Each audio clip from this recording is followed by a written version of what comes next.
Good Thursday morning, everybody. Welcome to this week's uh, Memories Blanket Chit Chat. We are going to be talking about section 4 today, which was this section that I designed. And I'm going to let Debbie ask questions and stuff, but just wanted to say hi, everybody. I am Biz from Busy Crochet, and this is my cohort. And I'm Debbie from Madam Stitch.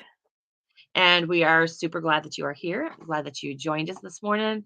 It's kind of a funky morning for all of us. So if we're not completely coherent, just chalk it up to it's 10 o'clock in the morning. At But you 11, know whatever. what? We'll definitely give you all the information you need for section 4. So no worries, even if we're a little wacko. Yes.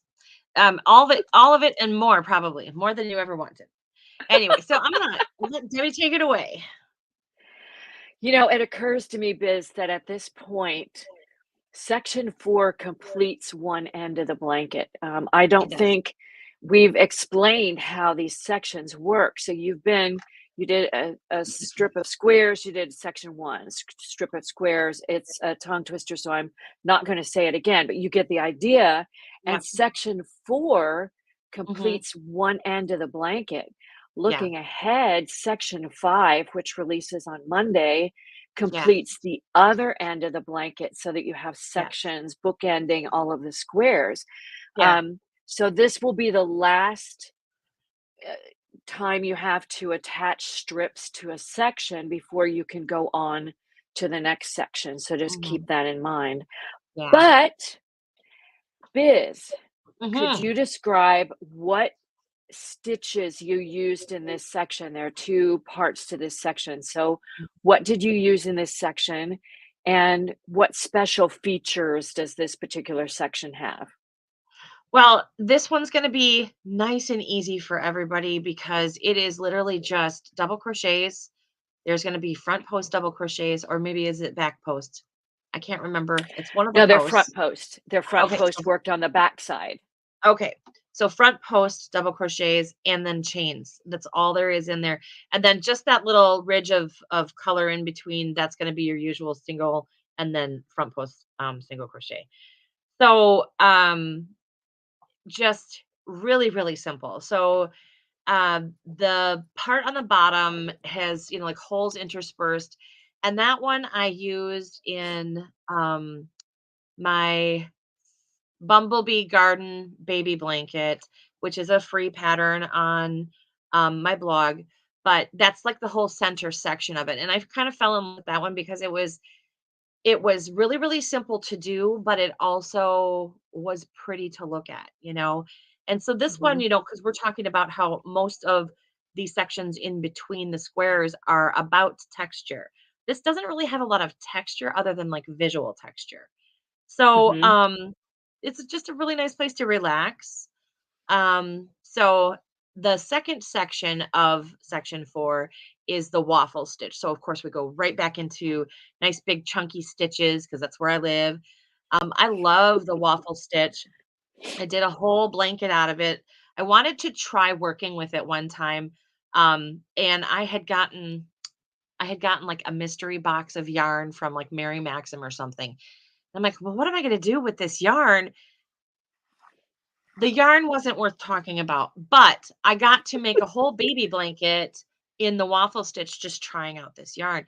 And I really, really love it. It's really simple, but it's so much fun to look at and touch. Yeah, I agree. I think I have one washcloth I did in waffle stitch. Um, but again, it's one of those nice relaxing stitch patterns that gives you so much impact in the blanket. If Mhm. you look at the section, the picture of the sections that we have on both of our blogs and how we worked them, Mhm. this particular section, section 4, only takes 3 colors, the main Yeah. color and 2 other colors. Mhm. So if you want a dramatic strip, choose, you know, nice bold colors. If you want something Mhm. that's a little more muted and lets the texture come through, then choose some neutrals or something a little bit lighter. But there are so many Mhm. possibilities, even in the simplicity. Sorry, I keep getting this hair across my face and it's tickling. Um, I'm flailing on screen, but, yes, and I was thinking about if you have, like, a variegated that has kind of a slow or, like, a longer repeat in it, that first section that does the holes, that would you could use that there and it would still highlight both the stitches and the color. I would stay away from doing a variegated or anything that breaks up your eye on the waffle because you really want your stitches to stick out on that one because that's really Mhm. what the fun part of the waffle stitch is the shaping of the squares. So you're going to want to stick to a solid color there and yeah, like you said, I've seen it now. We've had quite a few people who did purchase the PDF and worked ahead. And so we've seen quite a few people now that have had really different colors in those sections. And it is very pretty and striking regardless of what you use. I love the fact that you brought up the variegated because when I love variegated yarn. I love the fact that the colors play with each other, but I Yeah. hadn't really thought about it for this particular blanket. But there have been a few makers who have been using variegated yarn in some of their squares and strips, Really and strategic this spot. yeah, and this would be a great place to do it in Yeah. that first part.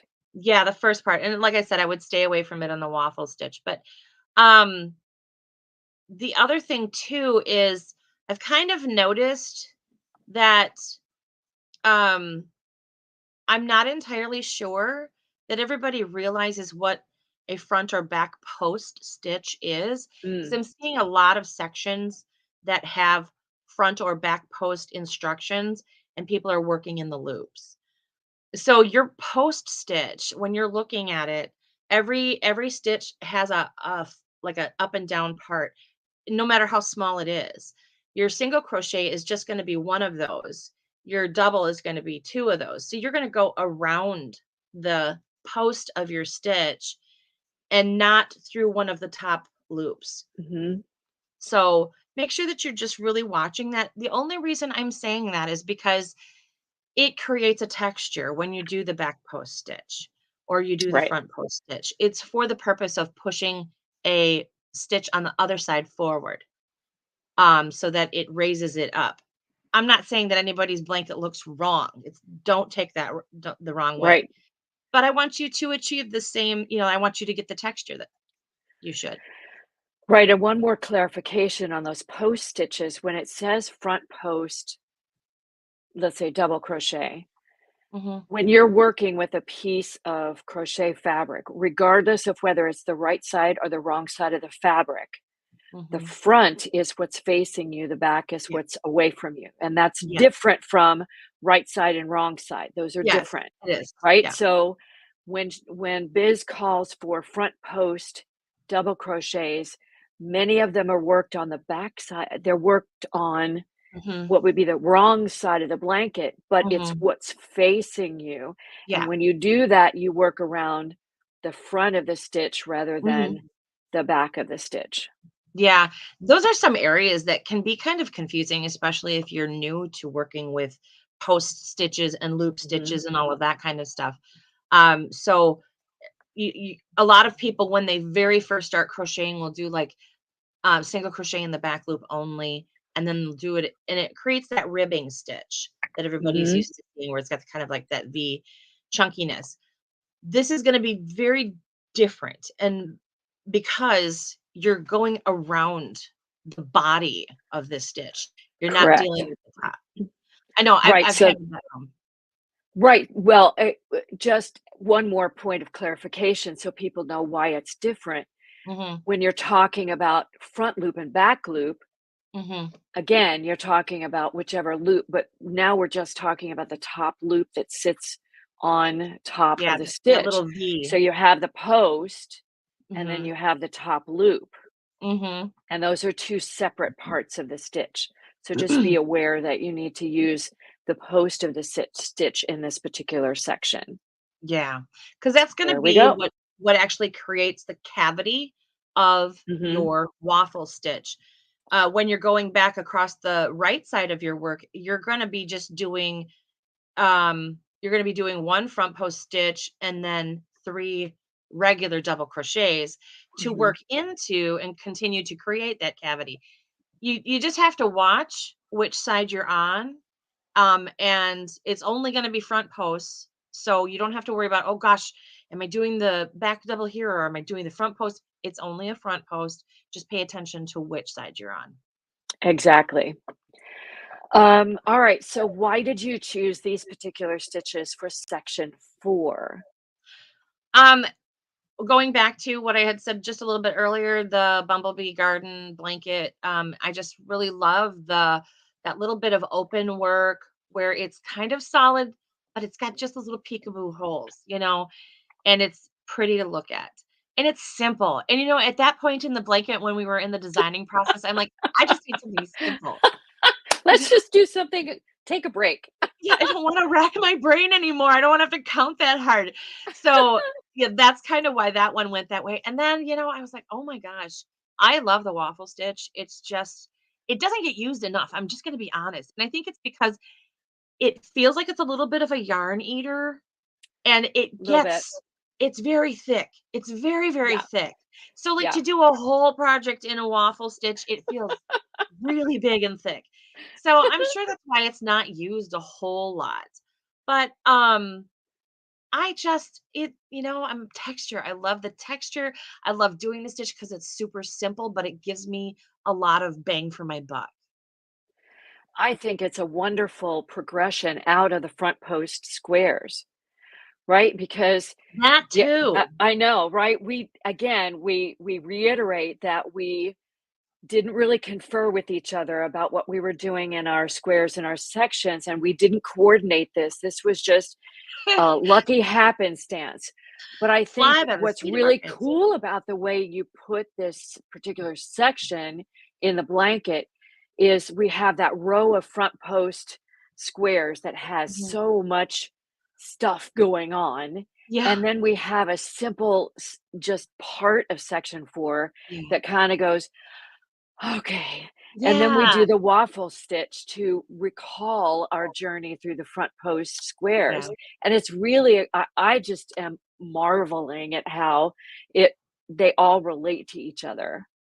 They're fun, and I did actually think about that as we were, putting out our stuff this week, and I'm like, "Holy cow, the waffle stitch really plays off of that front post section," and that was not a conscious thing, it just happened. No, it just happened. I think that's Yeah, marvelous.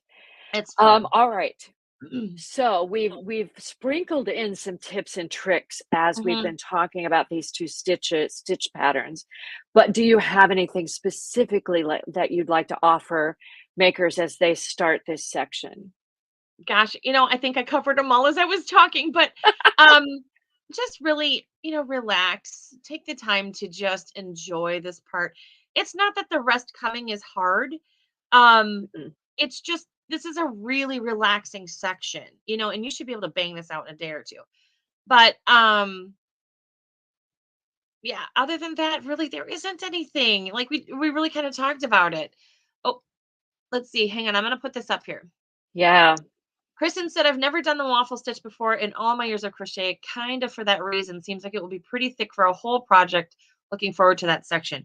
So that's one of the reasons why I did them in kind of like little baby chunks, is because when you're thinking about a sampler stitch blanket, I've seen a lot of people who do like where it's just like a row of a Mhm. different stitch all the way throughout, and those are very pretty, but I feel like I don't get the chance to really experience the stitch.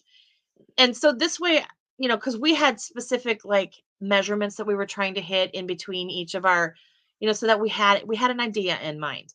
It wasn't completely off the cuff. I mean, like, we did fly by the seat of our pants, but we There we was were a little trying to rein it framework. in. But so I wanted them to be about 2.5, 3 inches in that space. And so I think 3 inches really gives you the opportunity to experience a stitch for more than Yes. a row or two. Right. There's no more than like 5 or 6 rows per section. So it's long enough to get a good feel, short enough to have fun with it. Right.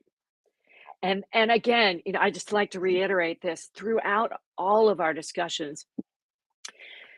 part of the beauty of a stitch sampler blanket, especially one like this, where we have larger chunks to invest in some of these stitch patterns, you we all have a personal crochet toolkit that we Mhm, fill with our favorite stitches, our favorite techniques, our favorite mhm, hooks, our favorite yarns, all of those things that go into informing the projects that we choose to do coming up.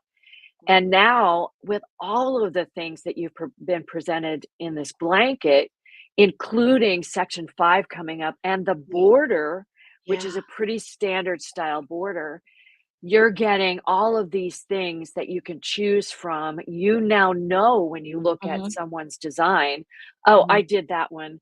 That one would work for the yarn that I have. Or now you have so much information that you've put into your toolkit that I think that might be my favorite part of this blanket, other than the fact that it's gorgeous. it is Um, gorgeous.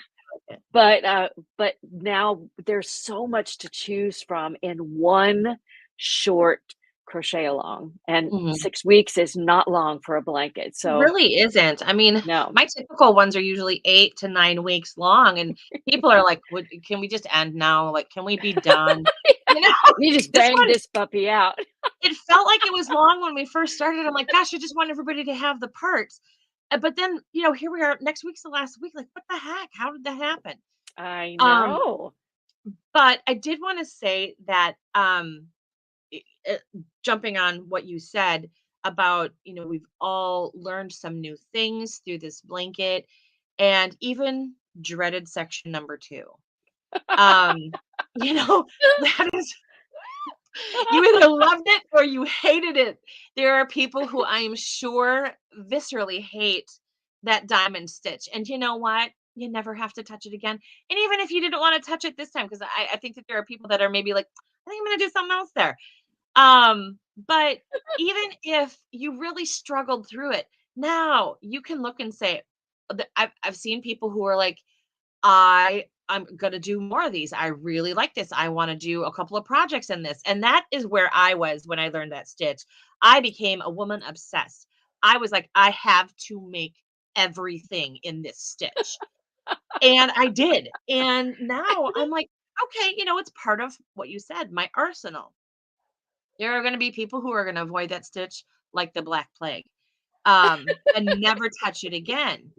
But you at least got to experience because, Yep. before you would have looked at it and you would have said, "I don't know if I want to make that project. I'm not sure I understand that stitch." Now you can say, "I absolutely love it," or "No." Just no. That is a no. I'm just gonna pop up No. some comments that are coming through. Betty says, "Seeing everyone's blanket is so exciting and seeing all the different colors." I agree. I think one of the most fun parts of this is been able to watch or being able to watch everybody's, version of it coming through. And I just wanna piggyback on that. I absolutely have loved, I could tell you different color palettes that I've actually adored. But Mhm. the one that struck me the most, because I'm a neutral palette person, I love Mm, to do neutrals. yeah. The neutral one was so dramatic, it was Oh my gosh. crazy. I Wasn't it? couldn't believe how dramatic that looked, and I would never have guessed. I would have No, thought I that it wouldn't have would gone that wash way. everything out, Yeah. but it My brain didn't. doesn't think like that. My brain goes, "Oh, the rainbow." Let's see. Teresa says the diamond stitch wasn't so bad once you figured it out. It was definitely a rhythm thing. Like, once you understood the construct of it, it's a really simple stitch. It was just a matter of understanding where you needed to be. And then Betty, I will never do the diamond stitch again. Totally fried my brain. Okay, babe. I totally understand. Totally get it. And then Fern, she also loves to see all the colors. Um, it's just like we've said before, and we'll keep saying it throughout. It's been like the best part of it all is watching everybody's version of it come through. Yeah, yeah, exactly. Alright. Well, anything else you wanna say about section 4 before we move on and let everybody do their thing? I don't think so. I Section 4, relax, have fun, do your thing, use your solids, find a fun variegated, something like that. I think this is Geraldine. Diamond Stitch out for me too. You are welcome. You are very welcome. But section 5 coming up on Monday because we won't be able to talk about it before then. It goes back to lots of texture on the first part of it. It's gonna have some single crochets, gonna have some from post treble crochets, etc. And the very, very last part of your section is going to be lots of color changes again with a really, really delicate texture to it too. Mhm. So I mean, I can't wait to see what you guys do with everything. We'll be back here Monday morning because we won't have our podcast this week. There's a prior engagement. Bummer. Yeah. Yep. So we won't be here tomorrow like we normally are. We have 2 Fridays of this month where we aren't going to be here, but it, gives everybody a break. But you guys have been with us, 2 days, at least 2 days a week for the blanket. So bless you. Oh my gosh, I've had so much fun, and we're not done yet. We have 2 No, more we have 2 more. next week, so Yep. stick with us. Yep. We might even do a third. I haven't talked to Biz about this. We might even do a third wrap up going, "Woohoo!" You Dun, da, know? da, da, da, da, da. Yeah.